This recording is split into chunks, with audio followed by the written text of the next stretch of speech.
한국은 당했지만 미국은 이겼다. 트럼프의 대선 승리를 바꾼 글로벌 지형, 대선 승리가 바꾼 글로벌 지형이란 이야기를 한 거예요.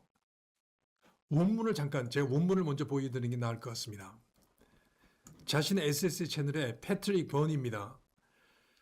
중국 공산당이 대한민국의 선거를 조작했다.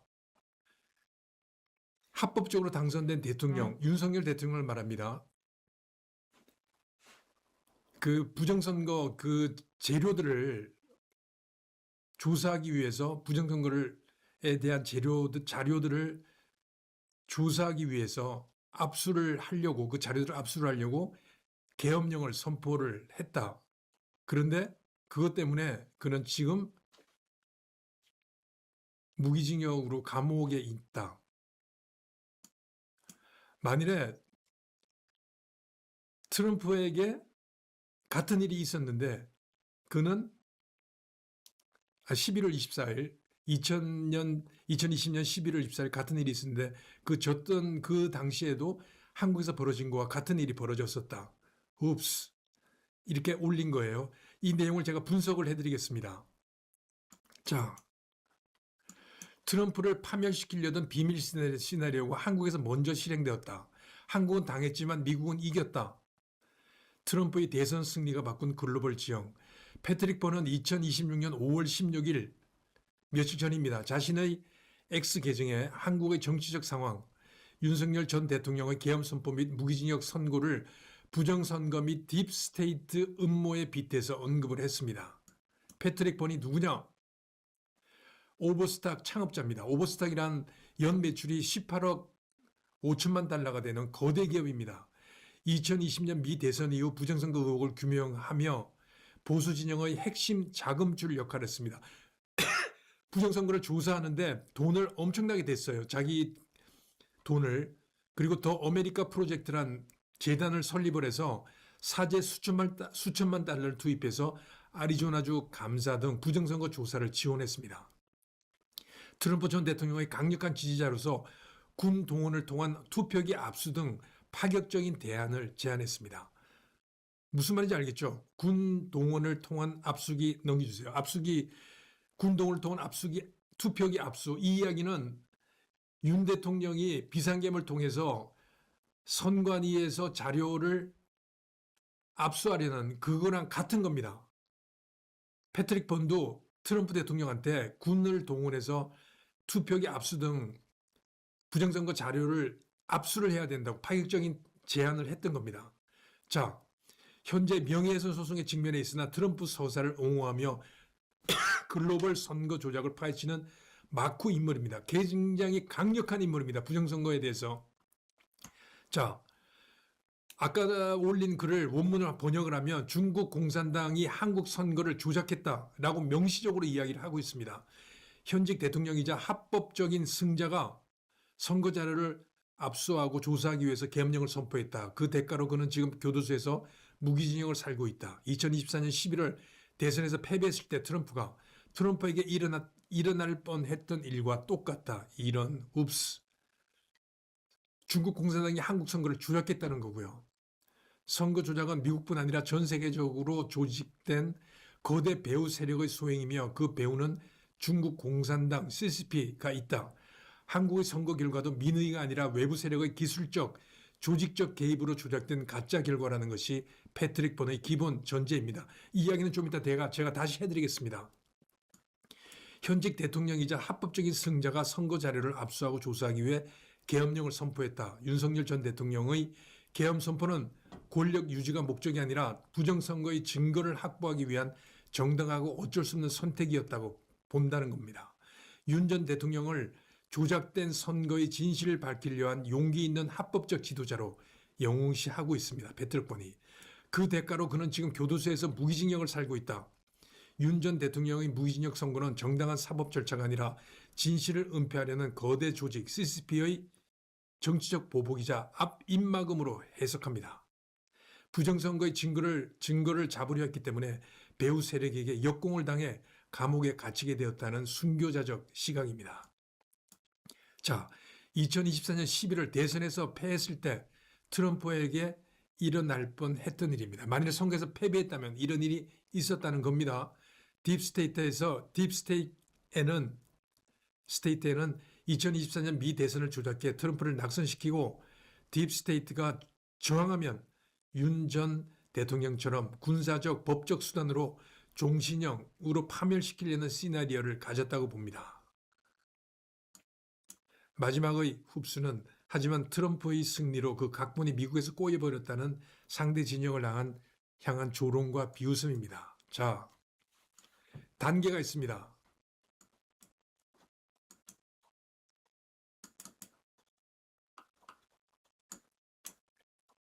패트릭 버니 보는 딥스테이트 시나리오입니다. 1단계 선거 조작, 중국 공산당 및 딥스테이트가 선거를 조작하고요.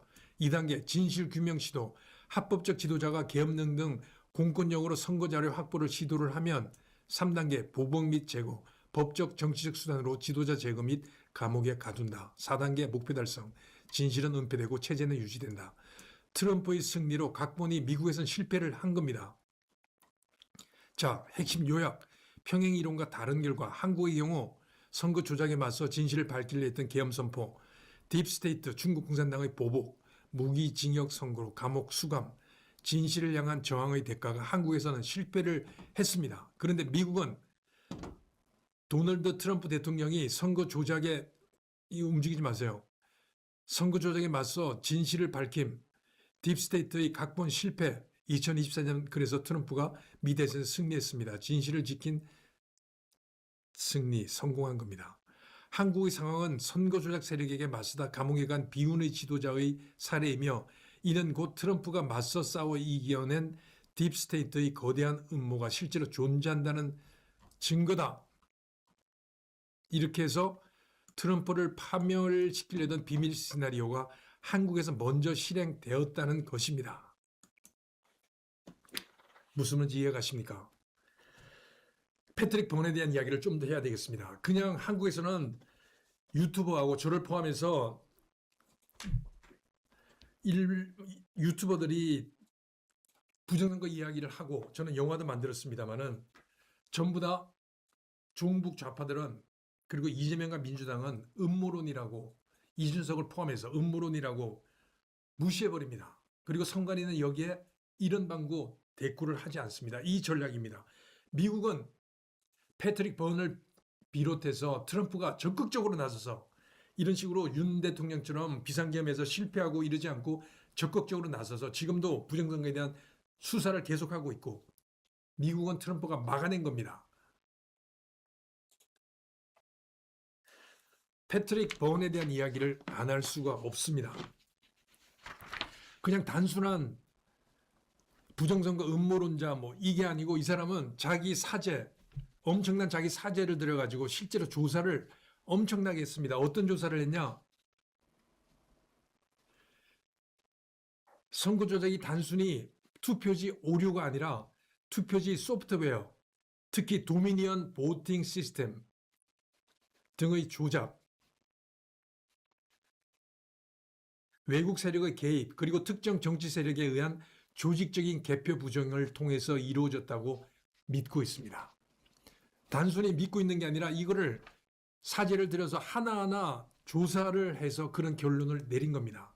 선거 데이터와 전자개표 시스템의 취약점을 집중적으로 파고들어서 이를 입증하기 위한 광범위한 디지털 포렌식과 재검표가 필요하다고 주장해 온 겁니다. 대단하죠? 한국처럼 소규모로 이렇게 일부 유튜버에 의해서 이야기를 하고 하는 게 아니라 그래서 음모론으로 무시당하는 게 아니라 거대 자본을 가진 부정선거에 대한 시각을 정확하게 가지고 있는 패트릭 번은 이거를 실제로 실행에 옮긴 겁니다. 디지털 포렌식도 하고 재검표도 하고. 자, 어떻게 했느냐? 포렌식 감사 및 재검표 자금을 지원했습니다. 가장 대표적인 활동이 2021년 아리조나주 마리코타 카운티에서 진행된 2020년 대선 결과에 대한 포렌식 감사입니다. 그는 사이버 닌자스라는 민간 업체가 주도한 이 감사의 주요 자금 후원자였습니다. 돈을 댄 겁니다. 그리고 자신이 설립한 단체인 아메리칸 프로젝트, 이 아메리칸 프로젝트는 부정선거를 밝히기 위한 단체입니다. 등을 통해서 수백만 달러를 모금하고 지원해서 선거 데이터와 데이터 투표용지에 대한 독립적인 조사를 추진했습니다. 대단하죠? 그리고 더 대단한 건 2020년 12월 18일 극적인 논란이 있었던 사건이 있었습니다. 패트릭 번이 트럼프 전 대통령의 측근인 마이클 플린 전 국가안보보좌관, 시드니 파월 변호사 등과 함께 사전에 일정이 없이 백악관 오벌 오피스 집무실에 들어가서 트럼프 대통령과 난상 토론을 벌였습니다. 이 자리에서 이들은 연방정부가 투표기를 압수해서 포렌식을 진행하고 시드니 파웰을 선거 부정을 조사할 특별 검사로 임명할 것을 강력히 촉구를 했습니다. 적극적으로 나선 겁니다. 그리고 컨텐츠 제작 및 여론전을 실시했습니다. 자신의 주장과 조사 내용을 담은 책 더 딥 리그, 거대한 조작이란 한국 말로 하면요, 더 딥 리그를 출간했고 동명의 이름으로 다큐멘터리 영화로도 제작했습니다. 저도 영화 제작했었죠.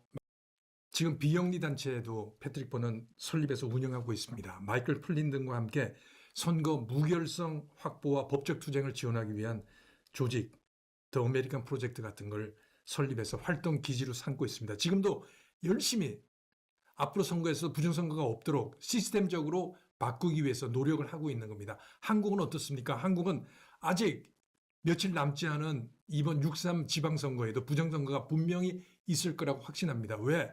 지금까지 그렇지 않으면 지금까지 있었던 부정선거가 탄로가 납니다. 통계적으로도 그렇고, 그러니까 계속 할 수밖에 없습니다. 반드시 밝혀지고, 어떻게 밝혀지느냐고 하는 건 저 같은 사람도 있어야 되지만 좀 더 강력한 힘을 가진 누군가가, 그리고 실제로 부정선거에 개입을 했던 중요한 사람이 제보를 하는 겁니다. 제보해 주십시오. 안에서 어떤 일이 있었는지, 중국에서 어떤 일이 있어서 선거를 조작을 했는지에 대한 강력한 제보가 필요합니다. 직접적으로 부정선거에 관여했던 분들의 제보가 필요합니다. 한국도 패트릭 번 같은 자금력이 있고 기업을 가졌는데 대한민국이 이러면 도저히 안 된다고 생각하는 그런 분들의 적극적인 부정선거에 대한 투쟁이 필요한 겁니다. 아시겠죠? 최근에 한국 어저께 이재명이 5.18 가서 이야기를 했습니다.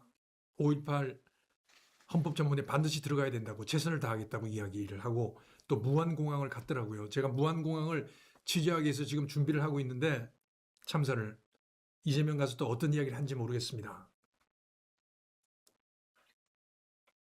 6.25 때 이번 오는 6.25에 국가를 위해서 목숨을 바친 분들, 그 유가족들을 위해서 이재명이 어떤 메시지를 던질지 궁금합니다. 그런데 13일, 일주일 전에요,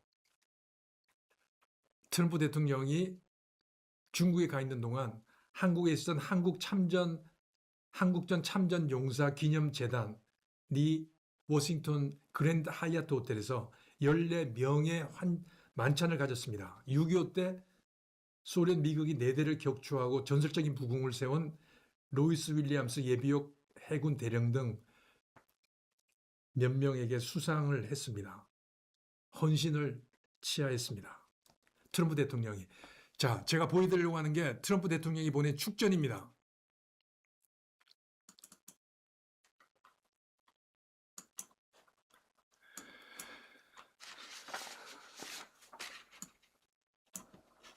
어떤 내용이냐? 75년 전 미국의 군인들은 태평양을 건너서 한반도에서 자기 결정권이라는 신성한 이상을 지키기 위해서 공산주의 침략에 맞서 무기를 들고 굳건히 싸웠다.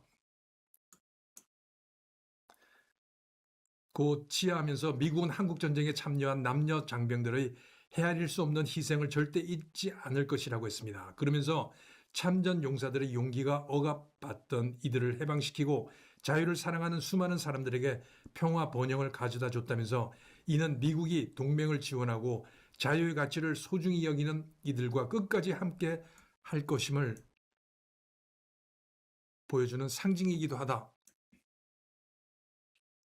이어서 우리 공화국을 세계에서 가장 밝은 자유와 민주주의 등대로 지켜온 것은 참전 용사들의 용기와 희생, 흔들리지 않는 헌신이다.